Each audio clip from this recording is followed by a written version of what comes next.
Now, Australia might be doing relatively well, as I say, in the battle against COVID-19, but there are still fears about what might happen if it spreads to remote Aboriginal communities, already beset with poor health, of course, and with a paucity of medical facilities. Linda Burney is the Shadow Minister for Indigenous Australians, as well as Shadow for Families and Social Services, and was part of a meeting of Labor's Indigenous leaders yesterday, both state and federal, who were joined together to talk about some of the issues, particularly for Aboriginal Australia. And Linda Burney joins us on the line. Hi, Linda. Hello, Richard. How are you? Yeah, good. I want to talk about some of the other aspects of this with you, like family violence and like charities. But can we start with the Indigenous communities? Do you think we're doing enough, particularly to protect those remote communities? What's remarkable, Richard, and it was a very historic meeting yesterday of all state and territory and federal Labor MPs, some of them ministers, some of them shadow ministers, and the federal Labor Indigenous caucus led the discussions, is that there has not been anyone diagnosed in a remote Aboriginal community yet. We heard from Queensland to say that there are some Aboriginal people in the southeast of the state that have contracted the virus, but no one in any remote communities, which is quite remarkable. Okay, does the Prime Minister deserve a bit of credit for that? He did block access to those communities pretty early on, if I remember rightly. Well, the Western Australian government took a very early decision to close borders, as did the Northern Territory borders. They got closed very early as well. But what was really terrific is many of the communities took matters into their own hands and set up basically roadblocks in and out of those communities. Really interesting issues, Richard, that we probably hadn't thought about. We heard from Queensland about the porous border between the Torres Strait and Papua New Guinea, and you just wouldn't necessarily think about that in the context of this discussion. But it was just wonderful to hear from each state and territory. I'm very concerned about the lack of focus in Tasmania.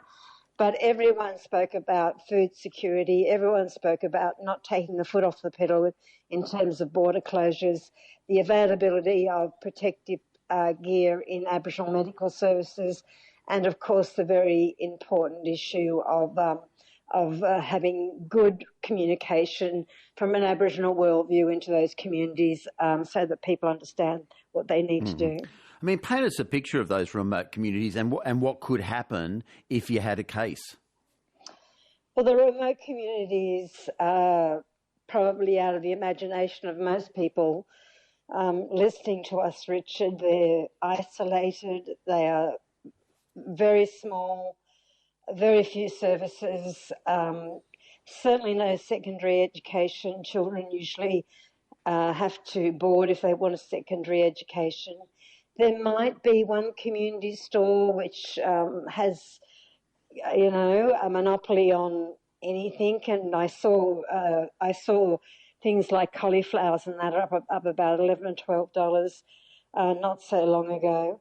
There may be a police presence, but not necessarily, and there may be a primary school, but the overcrowding and the quality of houses is a really big issue, Richard, because people just can't self-isolate. If you've got a three-bedroom home with 20 people living in it, it's impossible. Okay, and the poverty is dreadful. And this new phrase we've all learnt, comorbidities, people have already got very perilous health.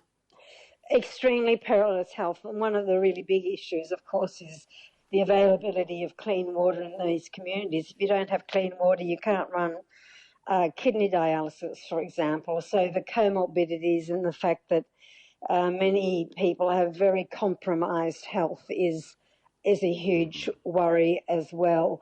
And I think the other thing that came across, and everyone will say this, is that the real protection is of elders who carry our song, our story, our culture, our language, and they are the people, of course, most vulnerable. Well, look, it is good news you've been able to tell us straight from all those sources, you know, in the room yesterday, that there's no one in those remote communities, there's no cases at all. That is very good news. The food security, though, that is something we've already heard about. The fact that you've got the little sort of supermarkets already have, in some of these areas, have run out of food, and they've got no way of getting more supplies because, of course, all the supply lines are now going to the main cities. Well, that's absolutely right, and this is one of the real issues, because lack of available food in the communities will mean that people will have to travel to get food, and that's what we don't want to happen, and it's certainly not what communities want to happen. And I have to say that Aboriginal health organisations through the NACHOs, the land councils, have just been unbelievable in getting information out and making sure the communities are kept safe. It's a long way to go, but some really good efforts, both the federal, the state, and collaboratively working as we are with the federal government, collaboratively working to make sure that people are kept safe. Yeah, no, it's. I think one of the things that made everyone's heart sing is the idea that all this, the divisions, the normal divisions of Australian politics, and they're good things. They serve us well most of the time, but in a moment like this, they've faded away, which is great. That's absolutely right. I mean, the other thing I think is important is, obviously the opposition is going to point out where we think things could be improved, but our role is to be constructive. Linda Burney is here, Shadow Minister for Families and Social Services.